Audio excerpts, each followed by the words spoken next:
রাসূলুল্লাহর জন্মটাই ছিল একটা আলো, একটা নূর। রাহমাতুল আলামিন জন্ম নিলেন এই পৃথিবীতে। রাসূলুল্লাহর জন্মটাও ছিল একটা মুজিজা। রাসূলুল্লাহর জন্মটাও ছিল একটা মুজিজা। রাসূল জন্ম নিলেন, পৃথিবীর বড় বড় বিশাল বিশাল ঘটনা ঘটে গেল। রোম পারস্যে বিশাল একটা ঘটনা ঘটে গেল। বিশাল একটা অগ্নিকুণ্ড, পারস্যের মানুষেরা অগ্নি পুজো করত। দীর্ঘদিন যাবত অগ্নি প্রজ্বলিত ছিল। আল্লাহর নবীজি যেই দিন জন্ম নিলেন, বিশ্ব নবীজির আগমনের কারণে শত শত বছরের অগ্নিকুণ্ড মুহূর্তের মধ্যে নিভে গেল। মুহূর্তের মধ্যে আমার আল্লাহ পাক নিভায়ে দিলেন। কাবা ঘরের ভিতরে আরবের ওই মূর্খ লোকেরা মূর্তি পুজো করা, 360টা দেবতা, 360টা মূর্তি কাবার ভিতরে রেখে দিয়েছিলাম। তাদের বড় বড় দেবতা, তারা মনে করতে এটা আমাদের প্রভু, এগুলো আমাদের রব। এই জন্য কাবার ভিতরে 360টা মূর্তি রেখে দিয়েছিলাম। আল্লাহর নবীজির জন্ম যেদিন হয়, বিশ্ব নবীজি যেদিন জন্ম নেন, আমার রব, আমার প্রভু, কাবার 360টা দেবতা উলট পালট হয়ে পড়ে গেল কাবার ভিতরে। আব্দুল মুত্তালিব ছিল কাবার খাদেম, কাবা ঘরের খাদেম ছিল আব্দুল মুত্তালিব। সকাল বেলা দরজা খুলল, খুলে দেখে কাবার মূর্তিগুলো উলট পালট হয়ে পড়ে রয়েছে। সকালবেলা কাবার দরজা খুলে দেখে কাবার মূর্তিগুলো উলট পালট। কারণ জন্ম নিয়েছেন বিশ্ব নবী। জন্ম নিয়েছেন কে? বিশ্ব নবী। আল্লাহর হাবিব জন্ম নিয়েছেন পৃথিবীতে। ধীরে ধীরে আস্তে আস্তে করে পরিবর্তন হচ্ছে। রাসূলুল্লাহর বয়স দিন দিন বাড়তেছে, সমাজের রূপরেখা ধীরে ধীরে পরিবর্তন হচ্ছে। অনেক কথা, অনেক লম্বা চওড়া কথা। বিশ্ব নবীর বয়স ক্রমাগতভাবে বাড়ে। হুজুরের বয়স 40 বছর, একদম নিকটে কাছাকাছি। খাদিজাতুল কুবরা রাদিয়াল্লাহু তাআলা আনহার সঙ্গে বৈবাহিক জীবন অনেক দিন অতিবাহিত হয়ে গেছে, অনেকগুলো সন্তানও হয়ে গেল। বিশ্ব নবীজির ভালো লাগে না, কেন যেন চিন্তা, মাথার মধ্যে কেন যেন চিন্তা হয়। একা একা বসে কি যেন ভাবে। উম্মাহাতুল মুমিনিন খাদিজাতুল কুবরা রাদিয়াল্লাহু তাআলা আনহা বলেন, স্বামী গো, মনে হয় আপনার ভিতর কোনো চিন্তা, টেনশন ঢুকেছে, আপনি বুঝি কোনো কিছু ভাবেন। আল্লাহর হাবিব ডাক দিলেন, বিবি, আমার মন চায় রে আমি যেন একা একা একটু সময় কাটাই, একা একা একটু সময় কাটাই। আপনি কোন জায়গায় একা সময় কাটাইবেন? আপনি যাতেও খুশি, আমি খাদিজাও তাতেও খুশি। আপনি বলেন কোন জায়গায় সময় কাটাইতে চান? রাহমাতুল আলামিন বলে, বিবি রে, আমার মন চাই জাবালে নূর, হীরা গুহাতে গিয়ে আমি একটু সময় কাটাই। আমার মন চায় আমি ওখানে একটু যাই, একা একা একটু সময় কাটাই। একটা তথ্য মনে রাখবেন, মুত্তা ইবনে মালিকের মধ্যে আসছে, হাদিসটি বর্ণনা করেছেন আমর ইবনুল আস রাদিয়াল্লাহু তাআলা আনহু। আমর ইবনুল আস রাদিয়াল্লাহু তাআলা আনহু বর্ণনা করেন, আল্লাহর নবী বলেছেন, পৃথিবীতে যত নবী রাসূল এসেছেন, প্রত্যেকটা নবী রাসূলকে আল্লাহ রূহ জগতে নবুয়ত দান করেছেন। রূহ জগতেই নবুয়ত প্রাপ্ত হয়েছে। রূহ জগতেই নবুয়ত প্রাপ্ত হয়েছে। জোর করে একটু সুবহানাল্লাহ। যতগুলো নবী পৃথিবীতে এসেছেন, সবগুলো নবী রূহ জগতে নবুয়ত প্রাপ্ত হয়েছে। পৃথিবীতে মায়ের পেট থেকে পড়তেই দেরি, সে নবী। মায়ের পেট থেকে পড়েই সে একজন নবী। কেউ নবুয়তির পরিচয় পেয়েছেন? নবুয়তির পরিচয় আল্লাহ কাউকে দিয়েছেন, মায়ের পেট থেকে পড়া মাত্রই নবুয়তির পরিচয় করায় দিয়েছেন। ঈসা রূহুল্লাহ মায়ের পেটে থেকে পড়ছেন, কোলের উপরে আছেন, আল্লাহ পাক নবুয়তির পরিচয় করায় দিয়েছেন। কাউকে দেওয়া হয়েছে 12 বছর বয়সী হযরত সুলাইমান আলাইহিস সালাম, তার বয়স যখন 12 বছর, নবুয়তির পরিচয় করায় দিয়েছেন আমার আল্লাহ। কাউকে 17 বছর বয়সে, হযরত দাউদ আলাইহিস সালামের বয়স যখন 17, আল্লাহ সুবহানাহু ওয়া তাআলা দাউদ আলাইহিস সালামকে নবুয়তির পরিচয় করায় দিয়েছেন। কাউকে 32 বছর বয়সে, কাউকে 35 বছর বয়সে, কাউকে আবার 7 দিন বয়সে নবুয়তির পরিচয় করে দিয়েছেন। এমন করে আমার নবীকে আল্লাহ পাক নবুয়তির পরিচয় করাইলেন। বিশ্ব নবীর বয়স যখন 40 বছর 6 মাস 24 দিন, 40 বছর 6 মাস 24 দিন। আর রাহিকুল মাকতুম সিরাত গ্রন্থের মধ্যে উল্লেখ, বিশ্ব নবীর বয়স যখন 40 বছর 6 মাস 24 দিন, তখন বিশ্ব নবীর নবুয়তির পরিচয় আল্লাহ পাক সুবহানাহু ওয়া তাআলা করেছেন। আর একবার জবান খুলে বলেন একটু সুবহানাল্লাহ।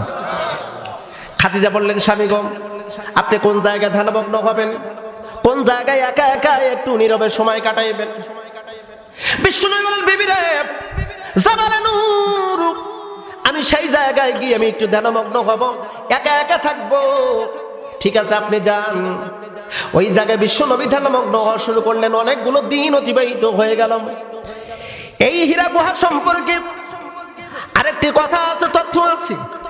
সিরাতে মুস্তাফা ইদ্রিস কান্দলবী রাহমাতুল্লাহ আলাইহি তার সিরাত গ্রন্থের মধ্যে হাদিসের বরাত দিয়ে উল্লেখ করেছেন, এই হীরা গুহাতে আমার নবী একাই ধ্যানমগ্ন ছিলেন না, শুধু বিশ্ব নবী দিনে ধ্যানমগ্ন হন নাই, আল্লাহ পাক হাজার হাজার নবী রাসূলকে এই হীরা গুহাতে ধ্যানমগ্ন করেছেন। শুধু বিশ্ব নবী ধ্যানমগ্ন হন নাই, ওই জায়গায় হাজার হাজার নবী রাসূল ধ্যানমগ্ন করেছেন। হুজুরের বয়স যখন 40 বছর 6 মাস 24 দিন, আমার আল্লাহ রাব্বুল আলামিন কোরআন নাজিল করলেন বিশ্ব নবীর উপরে। ইতিহাস সবার জানাম, এই হাদিসটা সবার জানাম, এই ঘটনাটি বলার মূল উদ্দেশ্য নয়। জিবরাইল চলে আসলো, সূরা আলাকের 5টি আয়াতে কারিমা বিশ্ব নবীর উপর নাজিল করে নবীজির পরিচয় করে দিলেন। নবীজির পরিচয় করে দিলেন কোরআনুল কারীমের 5টি আয়াতে কারিমা নাজিল করে। বুখারী শরীফের কিতাবুল ওহী খুলে দেখুন, আম্মা জানা আয়েশা সিদ্দিকা রাদিয়াল্লাহু তাআলা আনহা বর্ণনা করেন, আমার নবীর উপরে কোরআন অবতীর্ণ হওয়ার পূর্বেও আল্লাহ ওহী অবতীর্ণ করেছেন। সুবহানাল্লাহ একটু বলবেন না? আর একবার জবান খুলে বলেন একটু সুবহানাল্লাহ। আমার রাসূলের উপরে কোরআন অবতীর্ণ হওয়ার পূর্বেও ওহী অবতীর্ণ হয়েছে, সেটা স্বপ্নের মধ্যেও হোক, ঘুমের মধ্যেও হোক, অথবা অদৃশ্য আওয়াজের মাধ্যমেও হোক, আল্লাহ পাক ওহী অবতীর্ণ করেছেন। সেই ওহীটা ছিল ওহিয়া গায়রে মাতলু, কোরআনটা হলো ওহিয়া মাতলু, আর যে ওহীটা অবতীর্ণ হয়েছে ইতিপূর্বে সেই ওহীটা ছিল ওহিয়া গায়রে মাতলু। আল্লাহ পাক ওহিয়া মাতলু সূরা আলাকের আয়াতে কারিমা নাজিল করে পরিচয় করে দিলেন। হুজুর আমার ভয় পেয়ে বাড়িতে চলে আসলেন, থরথর করে কাঁপতে কাঁপতে বাড়িতে আসলেন। খাদিজা অনেক কথা বললেন, বুখারীর বর্ণনায় আসছেন, খাদিজাকে বললেন, খাদিজা জাম্মালুনি লাউ খাশিয়াতুন নাফসি, ওগো খাদিজা আমাকে চাদর দিয়ে জড়ায় ধরো, আমি আমার নফসকে চরম ভয় পাচ্ছি। চাদর দিয়ে জড়ায় ধরলো, আর ওই হীরা গুহার ভিতরে যেই যেই ঘটনা, সবগুলো ঘটনা খাদিজাকে বলতে লাগলো। এমনকি বিশ্বনবী বললেন, বিবি রে, আমি যেই মানুষটাকে দেখেছি, যে আমার কাছে আগমন হয়েছিল, এত বড় বিশাল আকৃতি, ওই মানুষটাকে এখন আমার চোখের সামনে আমি দেখি, এখন আমার চোখের সামনে দেখি। ঠিক আছে, এখনো দেখতে পাচ্ছেন? বলা হ্যাঁ, আমি এখনো দেখতে পাচ্ছি। খাদিজা ছিল বুদ্ধিমতী মহিলা, বিশ্বনবীকে বামরের উপর বসাইলেন। স্ত্রী তো স্বামীকে একটু বেশি ভালোবাসতেন, খুব বেশি ভালোবাসতেন, বামরের উপর বসাইলেন। দেখেন তো এখনো দেখা যায় কি নাকি? বলে আমি এখনো দেখতে পাই। আবার বামর ডানের উরুর উপর বসাইলেন, দেখেন তো দেখা যায় নাকি? বলে এখনো দেখতে পাচ্ছি। খাদিজাতুল কুবরা রাদিয়াল্লাহু তাআলা আনহা মাথার কাপড়টা ফেলে বিশ্বনবীর মাথার উপর দিয়ে বললেন, দেখেন তো এখনো দেখা যায় নাকি? বিশ্বনবী বললেন, বিবি রে, এখন আর আমি দেখতে পাই না, এখন আর আমি দেখতে পাচ্ছি না। খাদিজা বললেন, স্বামী, ও আবুল কাসেম, আমার মনের ধারণা আপনাকে কোনো জিন শয়তান প্রতারিত করতে পারবে না, ধোঁকা দিতে পারবে না। আপনি হলেন এমন একজন মানুষ, আপনার দ্বারা কেউ অনিষ্টতা পায় না, কাউকে আপনি কষ্ট দেন না, আপনি মিথ্যা কথা বলেন না, আমানতের খেয়ানত করেন না, ওয়াদা দিয়ে ওয়াদা ভঙ্গ করেন না। আপনি এমন একটা মানুষ গো, ইয়াতীমেরকে আপনি সহযোগিতা করেন, ইয়াতীমকে আপনি ভালোবাসেন। এই মানুষটাকে কোনোদিন জিন শয়তান প্রতারিত করতে পারে না। আমার দৃঢ় বিশ্বাস হয়তো অন্য কেউ আগমন হয়েছিল। অনেক কথা ভাইজান, আমার নবীজির উপরে আল্লাহ সুবহানাহু ওয়া তাআলা ওহিয়া গায়রে মাতলুব নাজিল করে বলে, নবী গো, নবুয়তির পরিচয় হয়ে গেছে, এখন আপনি ডিউটি শুরু করুন, নবুয়তির কাজ এবার শুরু করুন। ওহিয়া গায়রে মাতলুব, আমি যে আয়াতে কারিমা তেলাওয়াত করেছি, এই আয়াতে কারিমা আল্লাহ সুবহানাহু ওয়া তাআলা 4 বার নাজিল করেছেন। জোরে বলুন কয়বার? আর একবার বলুন কয়বার? 4 বার আল্লাহ নাজিল করেছেন। এর মধ্যে মক্কায় 3 বার ওহিয়া গায়রে মাতলুব, তাফসীরে তাবারী শরীফের মধ্যে আসছে 3 বার আল্লাহ সুবহানাহু ওয়া তাআলা নাজিল করেছেন মক্কায়, আর একবার নাজিল করেছেন হলো মদিনায় ওহিয়া মাতলুব হিসাবে। আল্লাহ বললেন, নবী গো, আপনার উপর দায়িত্ব, এখন চুপচাপ করে বসে থাকার সুযোগ নাই, আপনার পরিচয় হয়ে গেছে, এবার ডিউটি শুরু করে দেন, ডিউটি শুরু করে দেন। ইয়া আইয়ুহার রাসূল বাল্লিগ মা উনসিলা ইলাইকা মির রাব্বিক ওয়া ইল্লাম তাফআল ফামা বাল্লাগতা রিসালাতাহু আল্লাহু ইয়াসিমুকা মিনান নাস ইন্নাল্লাহা লা ইয়াহদিল কওমাল কাফিরিন।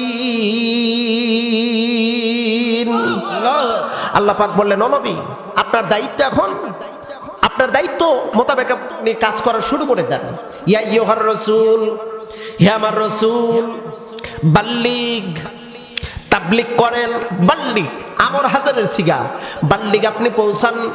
মা উনসিলা ইলাইকা মির রাব্বিক, মা শব্দটা হলো আম, মা শব্দটা হলো আম, মানে যা ওহিয়া মাতলু, ওহিয়া গায়রে মাতলু, ওহিয়া মাতলু আর ওহিয়া গায়রে মাতলু, যা নাজিল করা হয়েছে তা মানুষের দ্বারে পৌঁছিয়ে দেন। মা উনসিলা ইলাইকা মির রাব্বিক, আপনার রবের পক্ষ থেকে যা এসেছে তা মানুষের দ্বারে পৌঁছিয়ে দেন।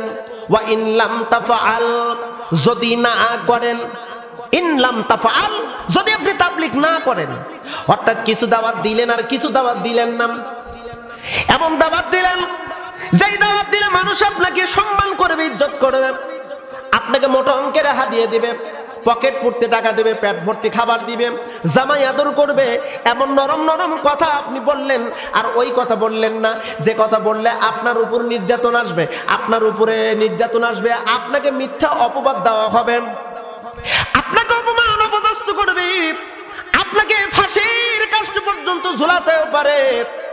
নবী, এমনটি ভয় যদি করেন, অর্থাৎ কিছু দাওয়াত দিলেন আর কিছু দাওয়াত দিলেন না, ফামা বাল্লাগতা রিসালাতাহু, তাহলে আপনার নবুয়তের দায়িত্ব হবে না। নবুয়তের দায়িত্ব যদি পূরণ করতে চান, তাহলে আপনার রব যা নাযিল করেছে তা মানুষের দ্বারে পঙ্খানুপঙ্খানু পৌঁছাইতে হবে। হুকুম কার? জোরে বলুন, হুকুম কার? আল্লাহর হুকুম হলো সব পৌঁছাইতে হবে। কিছু দাওয়াত দিলেন আর কিছু দাওয়াত দিলেন না, এমনটি সুযোগ নাই।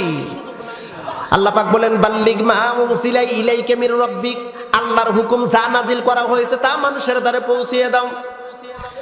আল্লাহর নবীদের কথা, বাল্লিগু আনলিগু আলা আয়াত, আমার পক্ষ থেকে যদি একটা আয়াত হয় মানুষের দ্বারে পৌঁছিয়ে দাও, এটা হলো রাসূলুল্লাহর কথা।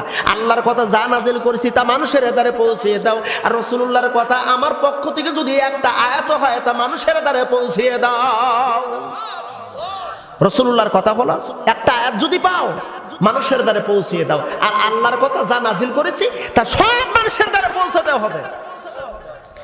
আমার নবীদের দাওয়াতের কৌশল, রাসূল কি দাওয়াত দিলেন, কিভাবে দাওয়াত দিলেন? মুসলমান আসুন একটু ভালো করে বুঝুন, আমার নবীজির দাওয়াতটা কি ছিল। প্রত্যেকটা নবীর যেই দাওয়াত, আমার নবীজিরও কিন্তু একই দাওয়াত।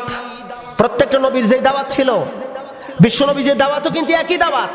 দাওয়াতটা হলো লা ইলাহা ইল্লাল্লাহ। জবান খুলে বলো লা ইলাহা, আর একবার বলো লা ইলাহা ইল্লাল্লাহ। প্রত্যেকটা নবীর দাওয়াত এক কালেমা। কালেমা কিন্তু একটাই। কালেমা কয়টা? একটা কালেমা। পুরো একটা কালেমার মধ্যে পুরো কোরআন শরীফ লুকায় আছে। এই কালেমার মধ্যে পুরো কোরআন শরীফ লুকায় আছে। প্রশ্ন করতে পারেন, হুজুর এটা আবার কেমন কথা? আমরা কালেমার অর্থ আপনারা কেমনে জানেন? দেখেন তো অর্থের সাথে মিল আছে নাকি? লা ইলাহা ইল্লাল্লাহ, নেই কোনো মাবুদ আল্লাহ ছাড়া। মিল আছে? কথা বলার ডাকা মিল আছে নাকি? লা ইলাহা ইল্লাল্লাহ, নেই কোনো মাবুদ আল্লাহ ছাড়া। কালেমা হলো আরবি, অর্থটা একটু বাংলা করেন, পুরোটা বাংলা মিনিং করেন। লা ইলাহা ইল্লাল্লাহ আমরা জানি নেই কোনো মাবুদ আল্লাহ ছাড়া, এটাই কিন্তু আমরা অর্থ জানি। এখানে আরেকটা শব্দ আছে মাবুদ। এই মাবুদ শব্দটা কি? এটা আরবি, উর্দু, ফার্সি নাকি বাংলা?